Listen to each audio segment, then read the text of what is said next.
Good morning વિદ્યાર્થી મિત્રો, મજામાં કેમ છો? જો મજામાં હોય તો ભણવાની પણ શું આવશે, આપણને મજા આવશે.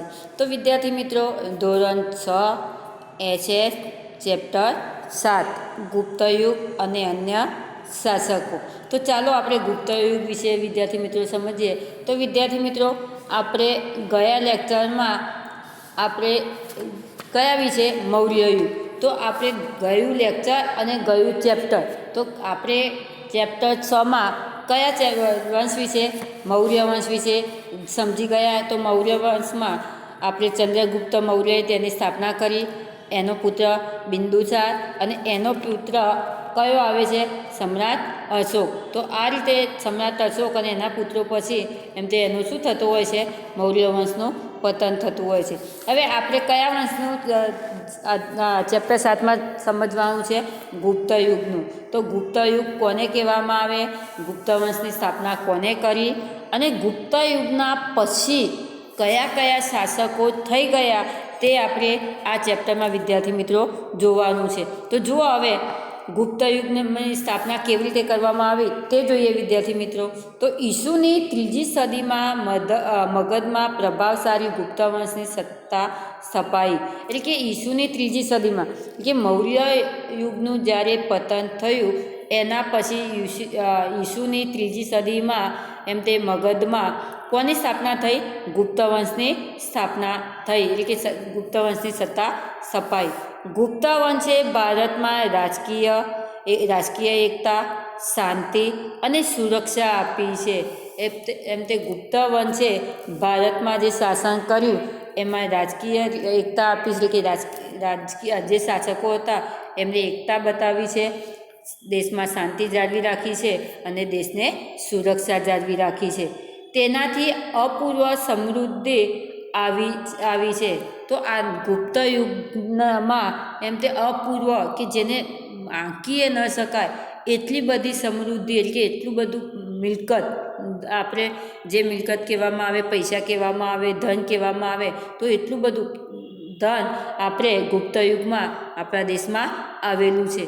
આથી ગુપ્ત યુગને ભારતનો સુવર્ણ યુગ કહેવામાં આવે છે. ખાસ વિદ્યાર્થી મિત્રો, અહીંયા તમારો પ્રશ્ન પરીક્ષામાં આવે કે કયા યુગને સુવર્ણ યુગ કહેવામાં આવે છે, શા માટે?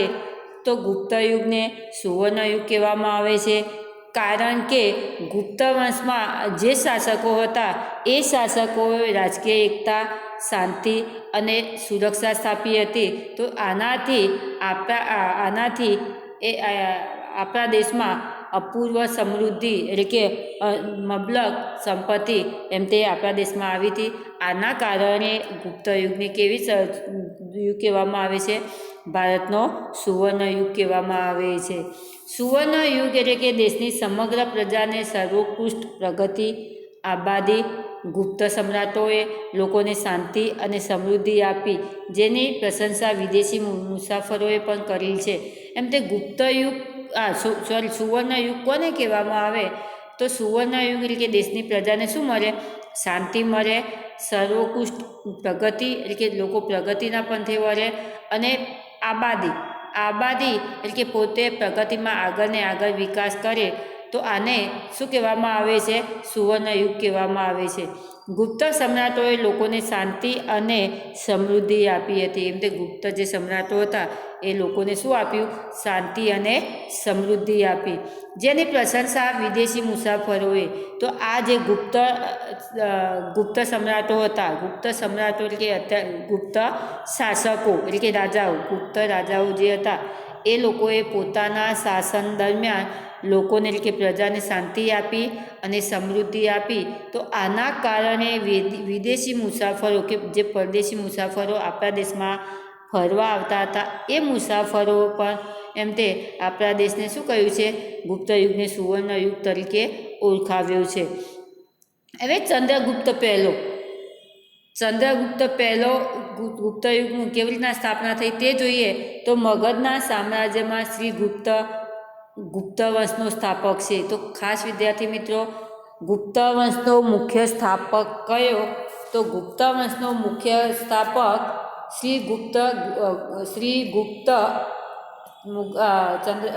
શ્રીગુપ્ત જે છે એ ચંદ્રવંશનો શું છે, ગુપ્ત વંશનો સ્થાપક છે. તેના પુત્રનું નામ ઘટોત્કચ ગુપ્ત હતું. તો ચંદ્રગુપ્ત પહેલાંનું આપણે અહીંયા બતાવવામાં આવે છે.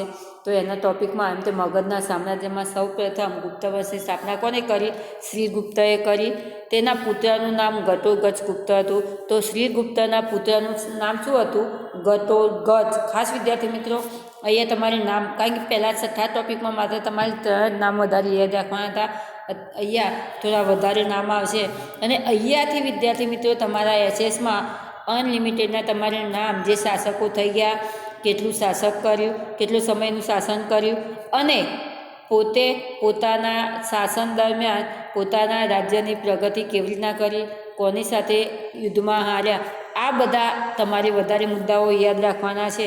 તો અહીંયાથી ખાસ વિદ્યાર્થી મિત્રો તમારે એકી એક ચેપ્ટર ધ્યાનથી જોવા. તો શ્રીગુપ્ત જે છે એને ગુપ્ત વંશની શું કરી? સ્થાપના કરી. શ્રીગુપ્તના પુત્રનું નામ શું છે? ઘટોત્કચ ગુપ્ત હતું. ઘટોત્કચ ગુપ્તના અનુગામી રાજા તરીકે ચંદ્રગુપ્ત પ્રથમ ઈસવીસન 319માં પાટલીપુત્રની ગાદીએ આવ્યો. તો જો વિદ્યાર્થી મિત્રો, કારણ કે વિદ્યાર્થી મિત્રો એ પણ ટોપિક મેં તમને કહ્યું હતું કે આપણે મૌર્ય વંશમાં ઈસવીસન પૂર્વે શબ્દ આવતો હતો ખાસ. તો ઈસવીસન પૂર્વે આવે તો એમાં બતાવેલી સાલ જે હોય એ વધારે હોય અને જે પાછલી સાલ હોય એ ઓછી હોય. તો એ મેં તમને સમજાવ્યું હતું. અહીંયા માત્ર ઈસવીસન છે એટલે એમાં જે છે એ બરાબર છે. તો 319માં એમ તો શું કહે છે? ઘટોત્કચ ગુપ્તના અનુગામી રાજા તરીકે, ઘટોત્કચ જે હતો એના અનુગામી એટલે એની સરખામણીમાં રાજા તરીકે ચંદ્રગુપ્ત પ્રથમ ઈસવીસન 319માં પાટલીપુત્રની ગાદીએ આવ્યો. પેલો મગધની ગાદીએ, આ પાટલીપુત્રની ગાદીએ આવ્યો. તેને શક્તિશાળી લીસ્વી જાતિની કન્યા દેવી સાથે લગ્ન કર્યા. હવે શું કહે છે? પેલો મગધની ગાદી, આ પાટલીપુત્રની ગાદીએ આવ્યો. કોણ? ચંદ્રગુપ્ત પહેલો. તો ચંદ્રગુપ્ત પ્રથમ જે હતો એ એમ તે 319માં પાટલીપુત્રની ગાદીએ આવ્યો. તેને શક્તિશાળી લીસ્વી જાતિની, એમ તે શક્તિશાળી લીસ્વી, કઈ જાતિ? લીસ્વી જાતિની કુમારદેવી સાથે એમ તે લગ્ન કર્યા. લીસ્વીઓની સહાયથી તેને મગધ રાજ્યનો વિસ્તાર કર્યો. જો વિદ્યાર્થી મિત્રો એ ટોપિક વાર્તા જેવું સમજો તો તમને જલ્દી યાદ રહેશે કે મગધના સામ્રાજ્યમાં શ્રીગુપ્તે શું કર્યું? ગુપ્ત વંશની સ્થાપના કરી. હવે તેનો પુત્ર શું? ઘટોત્કચ હતો. એના પછી એમ તે અહીંયા ક્યાં કરે છે? મગધ ઉપર પોતે શાસન કરતો હોય છે. અને એક બાજુ જે પાટલીપુત્ર, મગધની બાજુ, કારણ કે અહીંયા સમ્રાટ અશોક હતો એનો પિતા ચંદ્રગુપ્ત મગધમાં હતો. તો જ્યારે સમ્રાટ અશોક હતો એને પાટલીપુત્રને પોતાનું રાજગાદી બનાવી અને ત્યાં શાસન કરતું. વાસ્તવમાં બંને રાજ્યો કેવા છે? બાજુમાં જોડે જુદા છે. તો અહીંયા મગધમાં ઘટોત્કચ શાસન કરતો હતો અને પાટલીપુત્રમાં કોણ હતું? ચંદ્રગુપ્ત પ્રથમ શાસન કરતો હતો. તો ચંદ્રગુપ્ત પ્રથમે શું કર્યું? લીસ્વી જાતિ જે હતી, તો લીસ્વી જાતિની જે કન્યા હતી કુમારદેવી, એની સાથે લગ્ન કર્યા. હવે લગ્ન કર્યા વિદ્યાર્થી મિત્રો એટલે જે લીસ્વી જાતિ છે એ શું થઈ? એના સંબંધ થયો. એટલે લીસ્વી જાતિ જે છે એ ચંદ્રગુપ્ત પ્રથમને શું કરવા માંડી? સાથ આપવા માંડી. તો લીસ્વીઓની સહાયથી તેને શું કર્યું? મગધના રાજ્યનો વિસ્તાર કર્યો. તે લીસ્વી જાતિઓની મદદથી જે ચંદ્રગુપ્ત પ્રથમ છે એને અહીંયા મગધ ઉપર શું કર્યું? યુદ્ધ કર્યું અને મગધનો રાજ્યનો વિસ્તાર તેનામાં લઈ લીધો. તેને મગધની પાસેના પ્રયાગરાજ એટલે કે હાલનું અલ્હાબાદ જે છે, જે સાંકેત એટલે કે અયોધ્યા જીતી લઈ મગધનો વિસ્તાર વધાર્યો. પોતે પાટલીપુત્રમાં હતો. મગધનું રાજ્ય એને યુદ્ધ કરીને પોતાના હસ્તક લઈ લીધું. ત્યારબાદ પ્રયાગરાજ અને સાંકેત એ બંને રાજ્યો પણ જીતી અને એને મગધનું રાજ્યનો શું કર્યો? વિસ્તાર કર્યો, કે મગધનું રાજ્ય વધાર્યું. તેને મહારાજાના બદલે મહારાજાધિરાજ જેવું ગૌરવપદ બિરુદ ધારણ કર્યું. તે પોતે એક મહારાજ તરીકે એટલે કે ચંદ્રગુપ્ત પોતે મહારાજ તરીકે ઓળખાતો હતો. એના બદલે જ્યારે પોતાના રાજ્યનો વિસ્તાર વધાર્યો આના કારણે તેને મહારાજા ધીરાજ તરીકે એને બિરુદ એટલે કે એનું નામ શું થયું, એનું નામનું ધારણ વધારે થયું. એટલે કે જે રાજા તરીકે હતું એના બદલે મહારાજા તરીકે ઓળખાવા લાગ્યું. તેને પોતાની સત્તા અને પ્રતિષ્ઠાની પ્રતીતિ કરાવવા સોનાના સિક્કા બહાર પડાવ્યા. એમ તે પોતાની પ્રતિષ્ઠા, સત્તા અને પ્રતીતિ એટલે કે પોતાની સત્તાનો, એ પોતે જે શાસન કરતો હતો તો એની સત્તાનો અને પોતાની સત્તાની પ્રતિષ્ઠાને વધારવા માટે એને શું કર્યું, સોનાના સિક્કા એમ તેને પડાવ્યા. તેનો રાજ્યાભિષેક થયો ત્યારથી તેને ગુપ્ત સંવત શરૂ કરાવ્યો.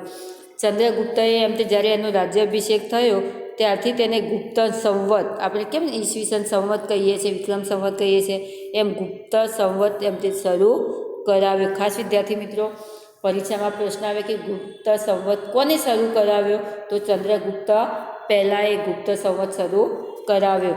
સૌરાષ્ટ્રના વલ્લભી રાજ્યના શાસકોએ પણ આ ગુપ્ત સંવતનો સ્વીકાર કર્યો. એમ તે સૌરાષ્ટ્રના જે શાસકો છે, તો સૌરાષ્ટ્રના વલ્લભી રાજ્યના જે શાસકો છે એ શાસકોએ પણ એમ તે આ ગુપ્ત સંવતનો સ્વીકાર કર્યો. ગુપ્ત સંવતના આરંભના કારણે હિંદના ઇતિહાસમાં કાળગણના અને કાળક્રમ અનુસાર ઐતિહાસિક બનાવોની ગોઠવણી શક્ય બને. એમ તે ગુપ્ત સંવતના કારણે હિંદના ઇતિહાસ કે ઇતિહાસ આપણું જ્યારે રચાયું તો એમાં કાળગણના અને કાળક્રમ અનુસાર ઐતિહાસિક બનાવોની ગોઠવણી. કારણ કે વિદ્યાર્થી મિત્રો અહીંયા શું કહેવા માગે છે, તમને ટોપિક એ સમજાવો કે જ્યારે એને સંવત શરૂ કર્યું એટલે કે સાલો શરૂ કરી, તો સાલોના કારણે આપણો જે ઇતિહાસ રચાયો તો ઇતિહાસના જે વર્ષો ગયા, 1 વર્ષ ગયું, 2 વર્ષ ગયા કે સદીઓ ગઈ, તો આ સંવતના કારણે ઇતિહાસની રચના થઈ અને ઇતિહાસની રચના એ લખવામાં અને ગોઠવણી કરવામાં લોકોને શું થઈ, વ્યવસ્થા જળવાઈ. કારણ કે એમના વ્યસ્ત હોય, આ રાજાએ આ કાર્ય કર્યું, આ રાજાએ આ કાર્ય કર્યું, તો આપણને ખ્યાલ આવે નહીં. પરંતુ જ્યારે એને સંવત શરૂ કર્યું તો સંવતના કારણે ઇતિહાસને કાળક્રમે ગોઠવવા માટે અને એના અનુસાર ઇતિહાસના બનાવો લખવા માટે એમ તે સંવત કામમાં આવી. તો વિદ્યાર્થી મિત્રો, ફરીથી તમને આ ટોપિક, કારણ કે થોડો અંદર ગૂંચવણવાળો છે એટલે ફરીથી તમને સમજાવી દઉં કે ગુપ્ત વંશની સ્થાપના કેવી રીતના થઈ. તો શ્રીગુપ્ત જે છે એમને ગુપ્ત વંશની સ્થાપના કરી. મગધમાં શ્રીગુપ્તે ગુપ્ત વંશની સ્થાપના કરી અને ત્યારબાદ તેનો પુત્ર જે ઘટોત્કચ છે એ મગધમાં શાસન કરતો હતો. તો એક બાજુ ચંદ્રગુપ્ત પ્રથમ જે છે એ પાટલીપુત્રની ગાદી આવ્યો અને પાટલીપુત્ર પર શાસન કરતો હતો. તેની ચતુરાઈ કેવી હતી કે લીસવી જાતિની જે કન્યા હતી કુમારદેવી, એની સાથે લગ્ન કર્યા એટલે લીસવી જાતિએ એમને શું કર્યું, સાથ આપ્યો. તો લીસવી જાતિઓએ સાથ આપ્યો એટલે આ જે ચંદ્રગુપ્ત છે એને શું કર્યું, મગધ ઉપર યુદ્ધ કર્યું અને મગધનો વિસ્તાર પોતાના હસ્તક લઈ લીધો. ત્યારબાદ એને પ્રયાગરાજ, સાંકેત આવા રાજ્યો પર પોતાના મગધમાં વિસ્તાર વધારીને કરી લીધા. ત્યારબાદ એને પોતાનું મહારાજાને બદલે કેવું બિરુદ લઈ લીધું, મહારાજા ધીરાજનું બિરુદ લઈ લીધું. પોતાની સત્તા અને પ્રતિષ્ઠા માટે એને શું કર્યું, સિક્કાઓનું ચલણ કરાવ્યું. ત્યારબાદ તેને ગુપ્ત સંવત શરૂ કરાવ્યું. ગુપ્ત સંવતનો સ્વીકાર સૌરાષ્ટ્રના જે વલ્લભી રાજ્યના શાસકો છે એમને સૌરાષ્ટ્રના વલ્લભી રાજ્યના શાસકોએ ગુપ્ત સંવતનો સ્વીકાર કર્યો. હવે આ જે ગુપ્ત સંવત છે એ હિંદના ઇતિહાસમાં કાળગણના અને કાળક્રમ અનુસાર ઐતિહાસિક બનાવોની લખાણ કરવામાં એ તે સંવત કામ લાગ્યું. હવે સમ્રાટ સમુદ્રગુપ્ત, ચંદ્રગુપ્ત પ્રથમ પછી તેનો પ્રતાપી પુત્ર સમુદ્રગુપ્ત ગાદીએ આવ્યો. હવે ચંદ્રગુપ્ત પછી તેનો પુત્ર કયો આવે છે, સમુદ્રગુપ્ત. વિદ્યાર્થી મિત્રો, ફરીથી વારંવાર કહીશ કે તમારે નામો વધારે યાદ રાખવાના છે. તો ચંદ્રગુપ્ત પછી તેનો પ્રતાપી પુત્ર સમુદ્રગુપ્ત ગાદીએ આવ્યો. સમુદ્રગુપ્તના સમયની માહિતી પ્રયાગરાજના સ્તંભલેખ, પ્રયાગ પ્રશસ્તિ અને તેના સિક્કાઓમાંથી મળી આવે છે.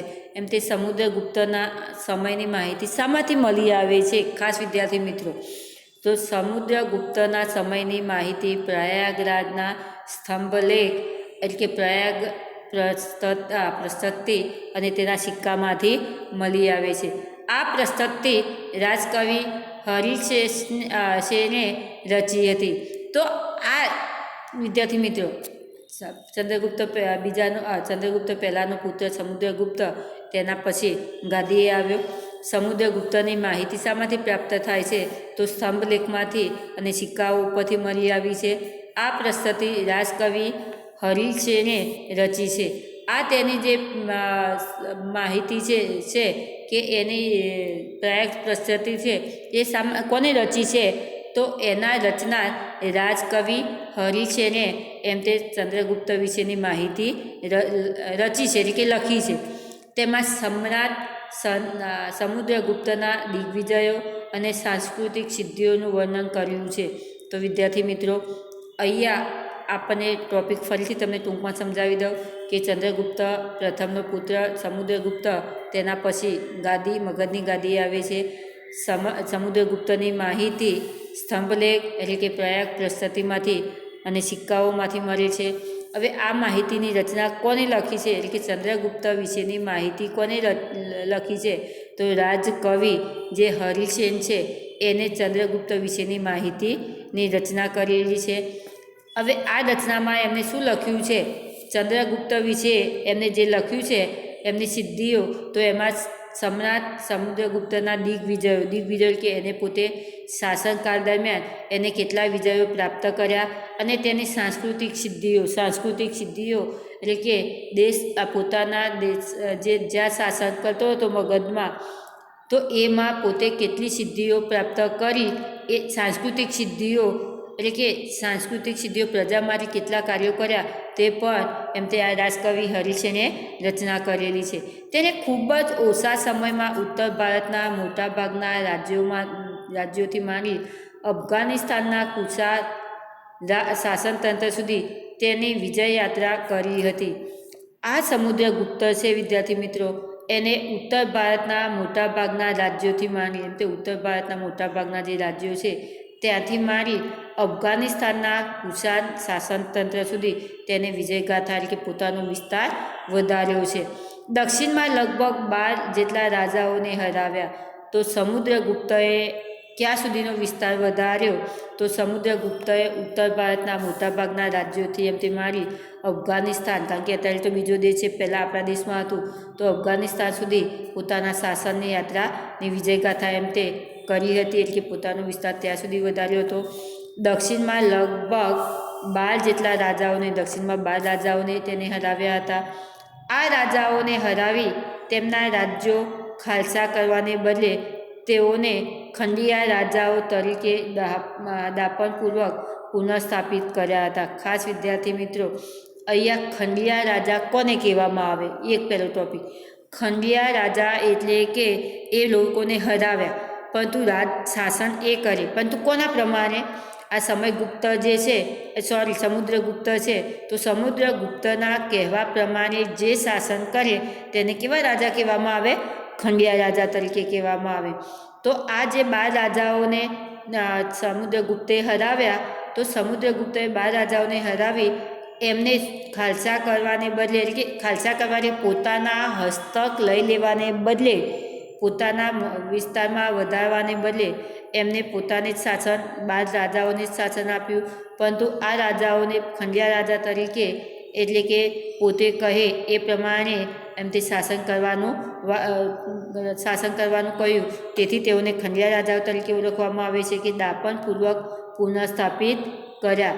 દાપણપૂર્વક એટલે કે પોતાના કહ્યા પ્રમાણે પુનઃસ્થાપિત કર્યા. રાજ્યનો વહીવટ ચલાવવા રાજ્યપાલો અને અધિકારીઓની નિમણૂક કરવામાં આવતી. એમ તે રાજ્યનો વહીવટ કરવા માટે રાજ્યપાલો અને અધિકારીઓની નિમણૂક કરવામાં આવતી હતી. સમુદ્રગુપ્ત મહાન વિજેતા અને સંસ્કારી સમ્રાટ હતો. એમ તે સમુદ્રગુપ્ત જે છે એ પણ પોતાના પિતા ચંદ્રગુપ્તની જેમ મહાન વિજેતા અને સંસ્કારી રાજા હતો. તેની સાહિત્યિક સિદ્ધિઓ અને ચારિત્ર્ય પણ નોંધપાત્ર છે. એની સાહિત્યિક એટલે કે જે એને લખાવ્યા છે તે પોતે પોતાની જે સિદ્ધિઓ શામાં કરી છે તેને સિદ્ધિઓ આ રચના રાજકવિ દ્વારા જે વર્ણન કરાવ્યું છે તે, એટલે કે સ્તંભલેખો દ્વારા જે એનું વર્ણન કરાવ્યું જે છે તે સાહિત્યિક સિદ્ધિઓ અને ચારિત્ર પણ એના નોંધપાત્ર હતા. તેણે અનેક કાવ્યોની રચના કરી છે. તે પોતે પણ કવિ જ હતો, એને શું કર્યું છે, તે પોતે પણ એમ તે કાવ્યોની રચના કરી છે. કવિરાજનું બિરુદ પણ મેળવ્યું છે. કવિરાજ તરીકે તેને બિરુદ પણ પ્રાપ્ત કરેલું છે. કમનસીબે તેનું આજે એક પણ કાવ્ય મળતું નથી. એમ તે કમનસીબે એ કહી શકાય કે એને કવિ તરીકેનું બિરુદ મળેલું છે, છતાં તેનું એક કાવ્ય પણ આપણે પ્રાપ્ત થઈ શક્યું નથી. એક સિક્કામાં સમુદ્રગુપ્તને વીણા વગાડતો દર્શાવવામાં આવ્યો છે, જે તેનો સંગીત પ્રેમ દર્શાવે છે. એમ તે માત્ર એક સિક્કામાં માત્ર સમુદ્રગુપ્તને શું એક વીણા વગાડતો બતાવ્યો છે. એના ઉપરથી આપણે કહી શકીએ કે પોતે સંગીત પ્રેમી હતો, પરંતુ આપણને એના કાવ્યો મળતા નથી. તો વિદ્યાર્થી મિત્રો, બીજા ટોપિકમાં આપણે જોઈએ તો સમુદ્રગુપ્ત મહાન એક વિજેતા હતો અને સંસ્કારી સમ્રાટ હતો. તેની સાહિત્યિક સિદ્ધિઓ અને ચારિત્ર પણ એમ તે નોંધપાત્ર હતા. તેને કાવ્યોની રચના પણ કરી, તેથી તે કવિનું બિરુદ મળ્યું છે. કમનસીબે પણ એનું કાવ્ય આપણને પ્રાપ્ત થતું નથી, પરંતુ તેના એક સિક્કામાં એમ તે પોતે વીણા વગાડતો બતાવ્યો છે. તો આના ઉપરથી કહી શકાય કે તેને સંગીત પ્રત્યે પ્રેમ છે. તેના શાસનકાળ દરમિયાન અનેક મંદિરો, બૌદ્ધ વિહારો અને જૈન ઉપાશ્રયો બંધાયા હતા.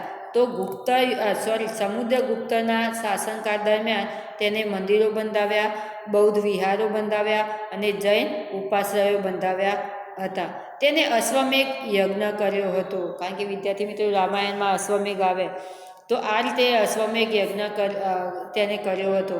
આ સંદર્ભે તેને સિક્કા પડાવ્યા હતા.